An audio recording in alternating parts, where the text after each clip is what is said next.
Hi this is Neha and I welcome you all to my class जिसमें आज class 11 के chapter number 1 what is psychology के इस topic को हम डिस्कस करेंगे जो आपको यहाँ पे स्क्रीन पर दिख रहा है। That is popular notions about the discipline of psychology. Psychology के वो कौन से व्यूज हैं या हम ये भी कह सकते हैं वो कौन सी अप्रोचेज हैं जिनके अंडर साइकोलॉजी के डिसिप्लिन को स्टडी किया जाता है या समझा जाता है। जब हम साइकोलॉजी की बात करते हैं तो एक ऐसा सब्जेक्ट है जो हमें हमारे सोशल वर्ल्ड से बहुत ज्यादा कनेक्ट करता है। Psychology is so much more connected with the social world in which we live. और जो कुछ पॉपुलर नोशंस हैं वो हमारे मेजरली 3 पार्ट्स में डिवाइडेड हैं। सबसे पहले तो साइकोलॉजी को हम कॉमन सेंस की हेल्प से समझते हैं, यानी कि बहुत सारे लोग साइकोलॉजी को बिना फॉर्मल स्टडी के भी यूज करते हैं। आप बचपन से लेके आज तक ऐसे बहुत सारे एक्शंस को परफॉर्म करते आ रहे हैं जिनमें आपने साइकोलॉजी का यूज किया है, लेकिन आप नहीं जानते थे कि आपने ऐसा किया है। इसके बहुत सारे एग्जांपल्स हो सकते हैं, आगे डिस्कस करेंगे। दूसरी चीज आती है हमारे सामने साइंटिफिक मेथड। साइंटिफिक मेथड वो चीजें होती हैं जिनको कहीं ना कहीं उनके प्रिंसिपल्स को पहले से बनाया गया है, डेवलप किया गया है और हम उसे वैसे ही फॉलो करते आ रहे हैं। साइंटिफिक मेथड्स कह सकते हैं या साइंटिफिक स्टडी भी लिख सकते हैं। चलिए स्टडी लिख देते हैं। ठीक है, साइंटिफिक स्टडी के बेस पर भी साइकोलॉजी को व्यू किया जाता है। और जो तीसरा है वो लेस कॉमन है, हालांकि अब साइकोलॉजी में बहुत यूज नहीं होता है, बट वो सोशल वर्ड में बहुत पॉपुलर है, जिसको हम बोलते हैं मिथ्स। मिथ्स वर्ड जानते हैं ना, कि बहुत सारे भ्रम जो है वो बने हुए हैं, उनको भी हम अभी डिस्कस करेंगे। तो ये है 3 पॉपुलर नोशन साइकोलॉजी के, जिनकी व्यूज जिनकी हेल्प से हम साइकोलॉजी को व्यू करते हैं, साइकोलॉजी के डिसिप्लिन को स्टडी करते हैं। पहला हो गया कॉमन सेंस। बहुत सारी चीजें हम अपने कॉमन सेंस से करते हैं और वो टेक्निकली सही भी होती हैं, उन्हें हमें ऐसा करना भी चाहिए। वो हम वैल्यूज की नजर से देखें या रूल्स की तरह से देखें तो वो करेक्ट होते हैं, लेकिन हम अपने कॉमन सेंस का उसमें यूज करते हैं। कॉमन सेंस कहाँ से टर्म ओरिजिनेट होती है? कॉमन सेंस का मतलब है कि हमारा माइंड उन चीजों को या उन एक्शंस को ऑटोमेटिकली परफॉर्म कर देता है, या उन उन एक्शंस को ऑटोमेटिकली डिटेक्ट कर लेता है जो उसे परफॉर्म करने चाहिए। यही हमारा कॉमन सेंस कहलाता है। कहते हैं ना कि उसके अंदर बिल्कुल भी कॉमन सेंस नहीं है, या उसने उसका बड़ा अच्छा कॉमन सेंस है, उसने बड़े अच्छे से इस चीज को परफॉर्म कर दिया, बहुत अच्छे से स्मार्ट डिसीजन ले लिया। तो ये कॉमन सेंस हमें ये बताता है कि आपने उस चीज को साइकोलॉजिकली हैंडल कर लिया। कॉमन सेंस में जब भी हम कॉमन सेंस अप्लाई करते हैं तो आप देखिए किसी सिचुएशन में हम प्रॉब्लम को सॉल्व कर रहे होते हैं, या किसी भी ऐसे डिफिकल्ट सिचुएशन को टैकल कर रहे होते हैं जो काफी मुश्किल होती है, और उसको हम इजीली हैंडल करके ले जाते हैं, तभी हमारा कॉमन सेंस वहाँ काम आता है। जब हम कॉमन सेंस यूज नहीं कर पाते हैं, मोस्ट ऑफ द केसेस में यही होता है, हमसे कहा जाता है कि तुम्हारे अंदर इतना भी सेंस नहीं था कि इस चीज को ऐसे कर लेते, तभी तो हमारा कॉमन सेंस फेल होता है। तो कॉमन सेंस हम आज तक यूज करते आ रहे हैं, आप लोग आज तक यूज करते आ रहे थे, हमेशा हम यूज करते रहेंगे, साइकोलॉजी पढ़ने से पहले भी और साइकोलॉजी पढ़ने के बाद भी, क्योंकि ये वो कॉग्निटिव एक्शंस होते हैं। कॉमन सेंस का मतलब हो गया वो कॉग्निटिव एक्शन जो हमारा ब्रेन, हमारा माइंड ऑटोमेटिकली परफॉर्म कर देता है और जिसके लिए हम कोई प्लानिंग नहीं करते। ठीक है, कॉमन सेंस में एक चीज और भी होती है कि अगर हम किसी चीज को लगातार होते हुए देखते हैं, मतलब कॉमन सेंस में हमारे एक्सपीरियंसेस भी आ सकते हैं। रैंडम तो हम करते ही हैं, अचानक से तो हम उस चीज को करते हैं, लेकिन वो अचानक से होती कैसे है? क्योंकि उस चीज का कहीं ना कहीं हमारे पास एक्सपीरियंस होता है, उस पैटर्न को हमने बार बार होते हुए देखा है। आप किसी भी एक्शन को बार बार होते हुए देखते हैं तो आपको मालूम होता है कि ये कैसे होना है, वो चीज कैसे होगी, और आपका माइंड उसको ऑटोमेटिकली कर देता है। इसके लिए आप ट्रेनिंग नहीं लेते, है ना। वो जो रैंडम परफॉर्म करने का मतलब ये है कि आप उसके लिए ट्रेनिंग नहीं लेते, अलग से आपको मालूम रहता है ऐसा करने से ऐसा होता है, ये करने से ऐसा होता है, ऐसा करने पर ऐसा होगा। तो जब सिमिलर सिचुएशन आएगी आप अपना कॉमन सेंस का यूज करके उसको डील करेंगे। तो कॉमन सेंस के अंदर हम किन पॉइंट्स को यहाँ पे रेस कर रहे हैं? एक तो हमारे एक्सपीरियंसेस, और एक किसी भी सिचुएशन का एक पैटर्न में होना। कोई चीज अगर फ्लक्चुएट हो रही है तो आप भी डाउट में आ जाएंगे, आप श्योर नहीं होंगे कि आपको वो करना चाहिए या नहीं, लेकिन आपने किसी चीज को लगातार होते हुए वैसा ही देखा है तो आपका कॉमन सेंस ये कहेगा कि ऐसा ही ये चीज की जाती है। बहुत सारी सिचुएशन में ऐसा होता है। आप घर के किसी काम में ऐसा देख लीजिए, या बाहर कोई वर्क करने आप जाते हैं तब देख लीजिए, तब आप ऐसा नोटिस करते हैं। दूसरा है साइंटिफिक स्टडी। साइंटिफिक स्टडी का मतलब ये हो गया कि जब हम किसी भी एक्शन को, या कोई भी हम साइकोलॉजिकल वर्क, कोई भी हमारा जो एक्शन है, जब हम उसको एक प्रॉपर प्लानिंग के तहत करते हैं, जिन चीजों को प्रॉपर प्लान करके किया जाता है। एक तो हो गया कि जब आप किसी चीज को ऑब्जर्व करते हैं, ऑब्जर्व कर करके आपने उसको अपने कॉमन सेंस से यूज किया। लेकिन जब हम बात करते हैं साइंटिफिक स्टडी की, तो उसमें पूरा चीज़ें शुरू से लेके आखिर तक सब चीज़ें प्लान्ड होती हैं।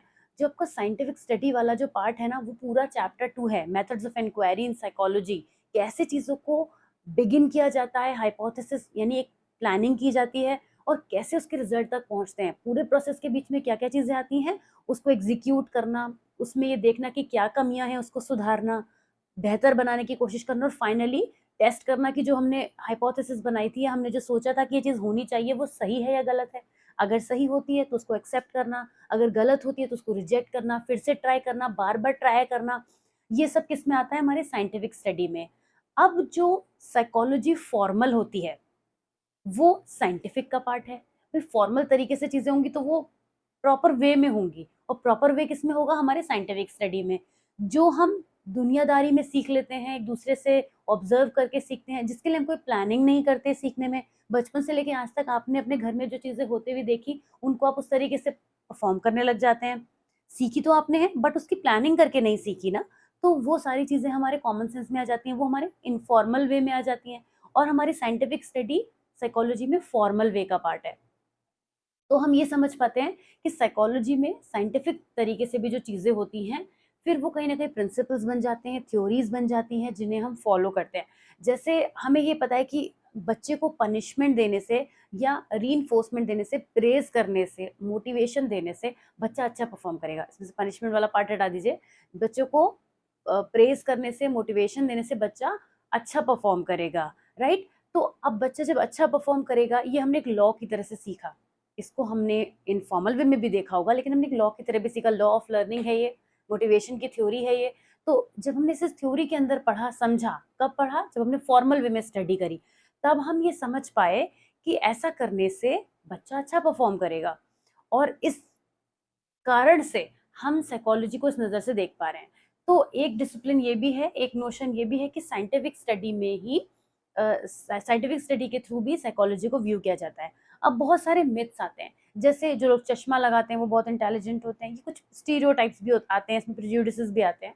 खैर वो बात की बात है। तो मिथ्स में क्या-क्या हो गया कि बॉयज़ गर्ल्स से ज़्यादा इंटेलिजेंट होते हैं, या गर्ल्स बॉयज़ से ज़्यादा स्मार्ट होती हैं, कुछ भी। जेंडर डिस्क्रिमिनेशन हो गया, या इंग्लिश जो है वो बहुत सुपर लैंग्वेज है, राइट? कोई पर्टिकुलर लैंग्वेज के लिए लोग ज़्यादा प्रेज़ करते हैं। तो कुछ ऐसे मिथ्स हैं जिनको साइकोलॉजिकली हमने अपने दिमाग में डेवलप कर लिया है और ये हमने भले ही जान के नहीं किया है, अपने एनवायरनमेंट से सीख-सीख के कर लिया है, पर उस नज़र से भी हम साइकोलॉजी को देखने लगते हैं। तो ये 3 नोशंस हैं about the disciplines of psychology. इसके बाद मैं आपको कुछ सजेस्ट करूँगी जो आपको करना है। जो हमारा ये टॉपिक है popular notion about the discipline of psychology, आपकी बुक से, क्योंकि हम सारे टॉपिक को बहुत अच्छे से बुक में क्लियर कर रहे हैं, एक्सप्लेन कर रहे हैं।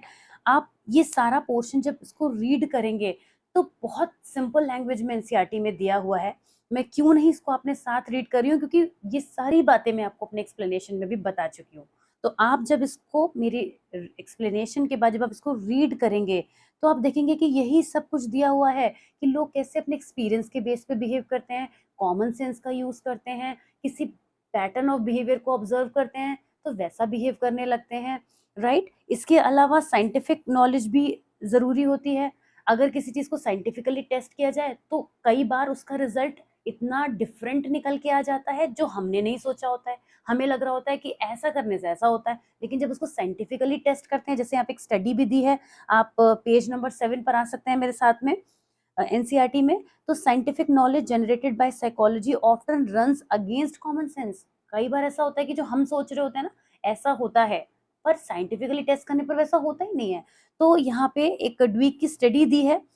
यहाँ पे उन्होंने क्या किया था, एक्सपेरिमेंट किया था और 2 ग्रुप्स बनाए थे, 25 डेज़ तक बच्चों को टेस्ट किया था और उन्होंने देखा कि बहुत वेरिएशन आया था, जो जनरल तरीके से उन्होंने चीज़ों पे अप्लाई किया और जो साइंटिफिकली जब मेथड अप्लाई करे तो दोनों के रिजल्ट डिफरेंट आए। क्या है वो स्टोरी? बुक से पढ़िएगा और तब आप इस बात को समझ पाएँगे कि हमारी जनरल स्टोरी कई बार हमारे जो साइंटिफिक मेथड्स हैं उससे बहुत वेरी करती है, बहुत डिफरेंट होता है, राइट? तो इस तरीके से हम इस टॉपिक को समझ सकते हैं और प्लीज़ ज़रूर करिएगा। एनसीईआरटी की रीडिंग बहुत ज़रूरी है, इस एक्सप्लेनेशन के बाद फिर पूरा टॉपिक समझ में आ जाएगा। क्वेश्चन क्या आता है इस टॉपिक से? क्वेश्चन यही आता है कि what are the popular notions about the discipline of psychology. इसमें कुछ घुमा-फिरा के क्वेश्चन नहीं आता है, एक यही स्टेटमेंट है जिससे क्वेश्चन बनता है। तो ये सब आप लिखेंगे। कुछ मिथ्स भी हैं जो साइकोलॉजी में फॉलो होते हैं। तो this was it for the day, and this was the fourth class in which we have understood this topic, and we will be moving forward to the schools of psychology और evolution of psychology in the next video. और please channel को आप जरूर subscribe कर दीजिए अगर आपने अभी तक नहीं किया है, and I will see you super soon in the next video. Also join us on our WhatsApp group to understand all these topics more and more, and also get the notes through the link of the class जो आपको यहाँ पे मिलेगा description में, उसको ज़रूर देखिए और हमसे जुड़िए और पढ़ाई कीजिए अपनी अच्छे से। और मैं आपसे मिलती हूँ नेक्स्ट वीडियो में। Till then take care, bye bye, और प्लीज़ सब्सक्राइब करना मत भूलिएगा। Thank you.